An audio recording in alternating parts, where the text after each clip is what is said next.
पुराने समय की बात है। एक राजा था। वह बड़ा समझदार था और हर नई बात को जानने को इच्छुक रहता था। उसके महल के आंगन में एक बकौली का पेड़ था। रात को रोज नियम से एक पक्षी उस पेड़ पर आकर बैठता था और रात के चारों पहरों के लिए अलग अलग 4 तरह की बातें कहा करता था। पहले पहर में कहता, किस मुख दूध पिलाऊं, किस मुख दूध पिलाऊं।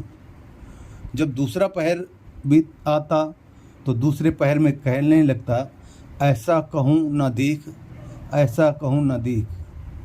जब तीसरा पहर आता तो कहने लगता, अब हम करबों का, अब हम करबों का। जब चौथा पहर शुरू होता है तो वह कहता है, सब बम्मन मर जाएं, सब बम्मन मर जाएं। राजा रात को जागकर पक्षी के मुख से चारों पहरों की 4 अलग अलग बातें सुनता है। सोचता है पक्षी क्या कहता है, पर उसकी समझ में कुछ भी ना आता। राजा की चिंता बढ़ती गई। जब वह उसका अर्थ निकालने में असफल रहा तो हार कर उसने अपने पुरोहितों को बुलाया, उसे सब हाल सुनाया और उससे पक्षी के प्रश्नों का उत्तर पूछा। पुरोहित भी एक साथ उत्तर नहीं दे सका। उसने कुछ समय की मोहलत मांगी और चिंतित होकर घर चला गया। उसके सिर में राजा की पूछी गई चारों बातें बराबर चक्कर काटती रही। वह बहुतेरा सोचता पर उसे कोई जवाब न सूझता। अपने पति को हैरान देखकर ब्राह्मणी ने पूछा, तुम इतने परेशान क्यों हो?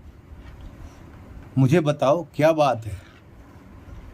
ब्राह्मण ने कहा, क्या बताऊं, एक बड़ी ही कठिन समस्या मेरे सामने आ गई है।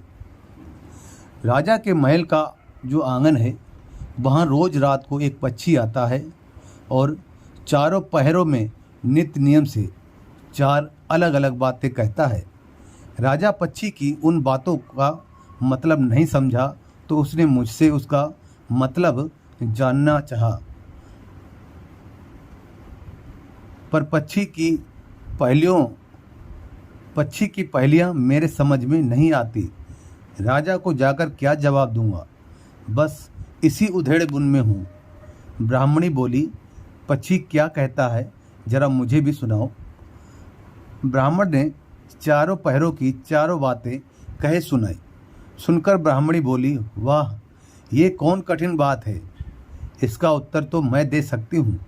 चिंता मत करो, जाओ राजा से जाकर कह दो कि पक्षी की बातों का मतलब मैं बताऊंगी।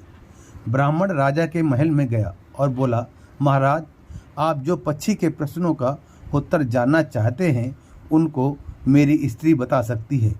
पुरोहित की बात सुनकर राजा ने उसकी स्त्री को बुलाने के लिए पालकी भेजी। ब्राह्मणी आ गई। राजा रानी ने उसे आदर से बिठाया। रात हुई तो पहले पैर पक्षी बोला, किस मुख दूध पिलाऊं, किस मुख दूध पिलाऊं। राजा ने कहा, पंडितानी सुन रही हो पक्षी क्या बोलता है? वह बोली, हाँ महाराज, सुन रही हूँ। वह अधगट बात कहता है। राजा ने पूछा, अधगट बात कैसी? पंडितानी ने उत्तर दिया, राजन सुनो, पूरी बात इस प्रकार है। लंका में रावण भयो 20 भुजा 10 शीस, माताओं की जा कहे, किस मुख दूध पिलाऊं, किस मुख दूध पिलाऊं। लंका में रावण ने जन्म लिया है। उसकी 20 भुजाएं हैं और 10 शीस हैं। उसकी माता कहती है कि उसे उसके कौन से मुख से दूध पिलाऊं। राजा बोला, बहुत ठीक, बहुत ठीक, तुमने सही अर्थ लगा लिया। दूसरा पैर हुआ तो पक्षी कहने लगा, ऐसा कहूँ न देख, ऐसा कहूँ न देख। राजा बोला, पंडितानी इसका क्या अर्थ है? पंडितानी ने समझाया, महाराज सुनो पक्षी क्या बोलता है। घर जम्ब नवदीप, बिना चिंता को आदमी, ऐसा कहूँ न देख, ऐसा कहूँ न देख। चारों दिशा सारी पृथ्वी 9 खंड सभी छान डालो, पर बिना चिंता का आदमी नहीं मिलेगा। मनुष्य को कोई ना कोई चिंता हर समय लगी रहती है। कहिए महाराज, सच है या नहीं? राजा बोला, तुम ठीक कहती हो। तीसरा पहर लगा तो पक्षी ने रोज की तरह वही बात फिर दोहराई। अब हम करवों का। ब्राह्मणी राजा से बोली, महाराज, इसका मर्म भी मैं आपको बतला देती हूँ। सुनिए। 5 वर्ष की कन्या साठे दई ब्याह, बैठी करम विसूरती, अब हम करवों का। 5 वर्ष की कन्या को 60 वर्ष के बूढ़े के गले बांध दो तो बेचारी अपना कर्म पीट कर यही कहेगी, अब हम करवों का। सही है ना महाराज? राजा बोला, पंडितानी, तुम्हारी ये बात भी सही लगी। चौथा पैर हुआ तो पक्षी ने चोंच खोली, सब बम्मन मर जाएं। तभी राजा ने ब्राह्मणी से कहा, सुनो पंडितानी, पक्षी जो कुछ कह रहा है क्या वह उचित है? ब्राह्मणी मुस्काई और कहने लगी, महाराज, मैंने पहले ही कहा था कि पक्षी अधगट बात कहता है। वह तो ऐसे सब ब्राह्मणों के मरने की बात कहता है। विश्व संगत जो करे, सुरा मांस जो खाए, बिना सपरे भोजन करे, वह सब बम्मन